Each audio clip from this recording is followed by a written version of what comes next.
आमचा हा असा दुसरा मेळावा या ठिकाणी आपण घेतोय.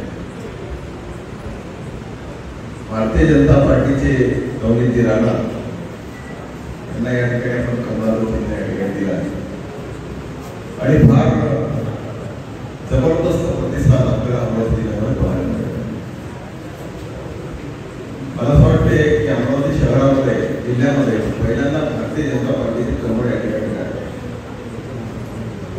आज आपली परिस्थिती अशी आहे की बटन एक नंबर, पार्टी एक नंबर आणि उमेदवार एक नंबर. आणि ज्या आमच्या माता भगिनी नवनीतजींनी लोकसभेमध्ये प्रखरपणे सगळे विषय मांडले आणि महत्वाची भूमिका घेतली. भारतीय जनता पार्टीचे नरेंद्रभाई मोदी यांनी प्रधानमंत्री आणि जे बिलं मांडले त्या बिलाला ज्या पद्धतीने पाठिंबा दिला त्या अशा नवनीतजी राणा आणि प्रामुख्याने आपण त्यांच्या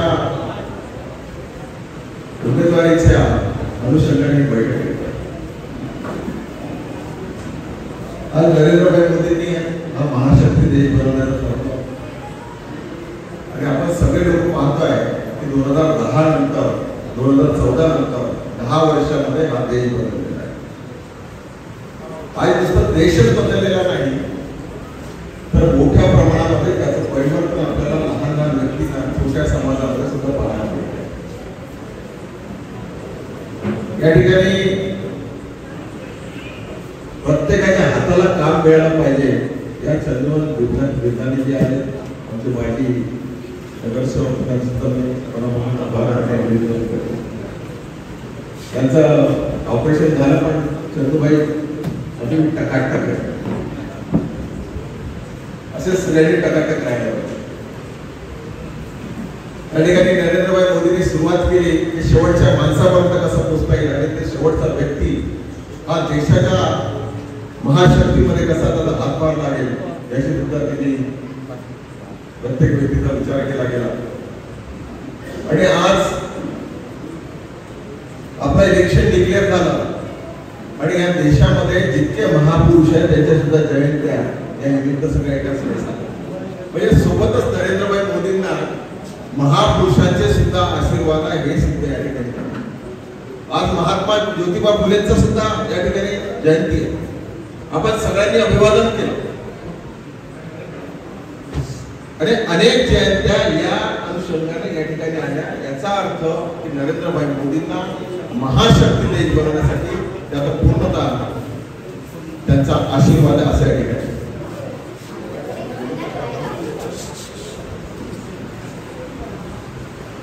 आज नरेंद्रभाई मोदींनी घरकुल योजना आणली. घरकुल योजना आणत असताना प्रत्येक व्यक्तीचा विचार केला गेला. तो बहुजन असो, ओबीसी असो, एससी असो, व्हीजेटी असो, मुस्लिम असो, कधीही याचा विचार केला गेला नाही आम्ही घरकुल योजना आणतो हे कोणासाठी. एका याने विचार केला गेला की माझा भारतात राहणारा व्यक्ती हा भारतीय व्यक्ती आहे.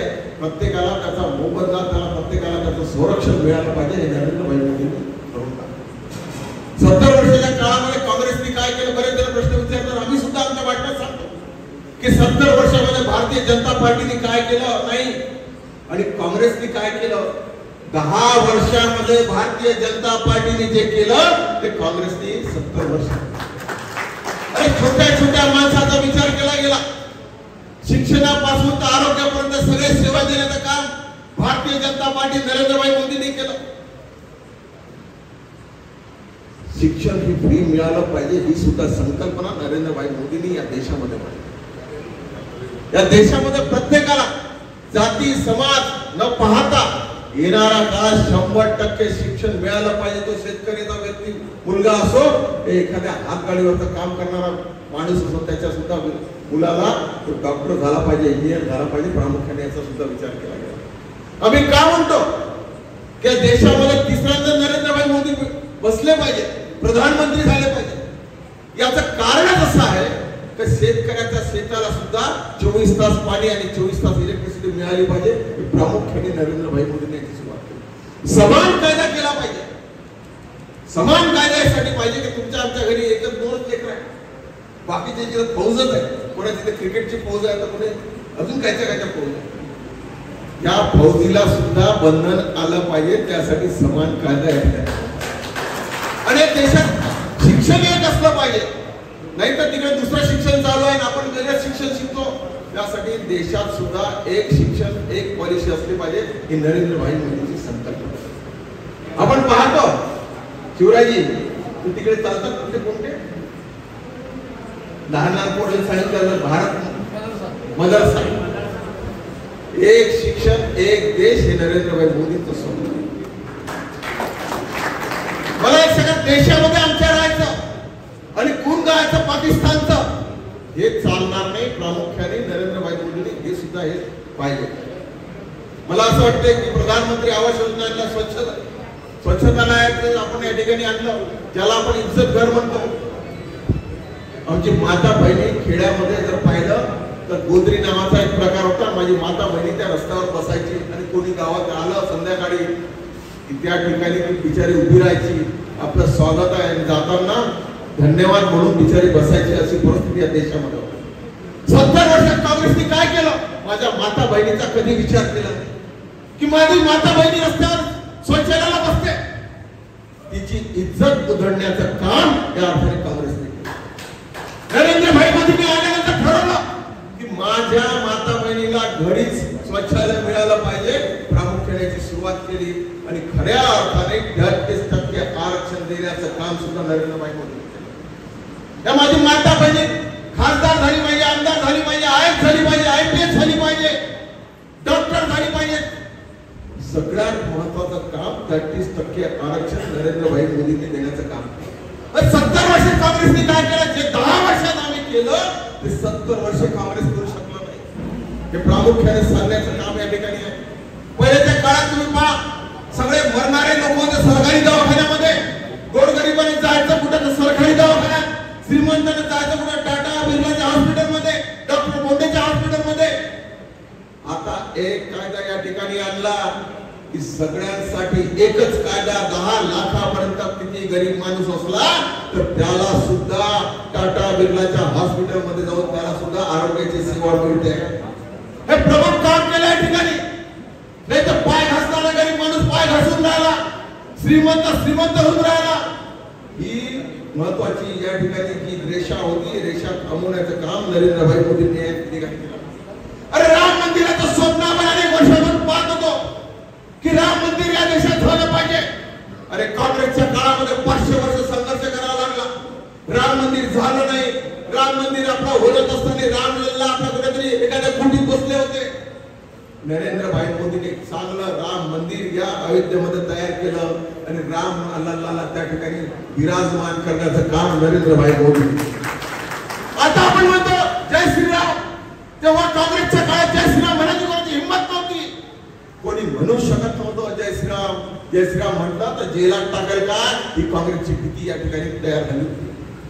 आज आपल्याला बिनधास्तपणे आम्ही हिंदुस्थानी आहे, आम्ही जय श्रीराम म्हणतो, हे प्रत्येक व्यक्ती या ठिकाणी म्हणतोय. कोणाची ताकद नव्हती 100 वर्षाच्या काळात. आणि ते पुरावे मागत होते की खरंच राम होता का इथे, रामलल्ला होते का इथे. ही काँग्रेसची नीती या ठिकाणी नरेंद्र भाई मोदींनी खोडून काढली. हे प्रामुख्याने समजून घेतलं पाहिजे.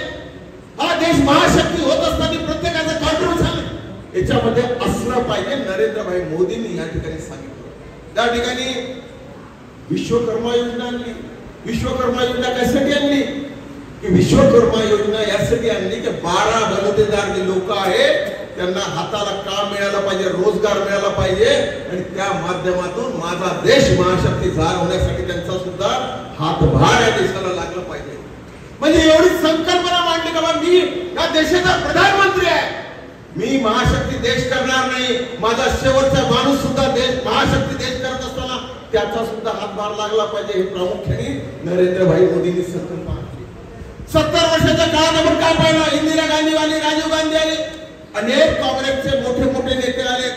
गरिबी हटली नाही, गरिबीचे नारे दिले गेले, परंतु गोर गरिबी हटली नाही. गरिबी हटण्याचं काम खऱ्या अर्थाने नरेंद्र भाई मोदींनी या ठिकाणी केलं.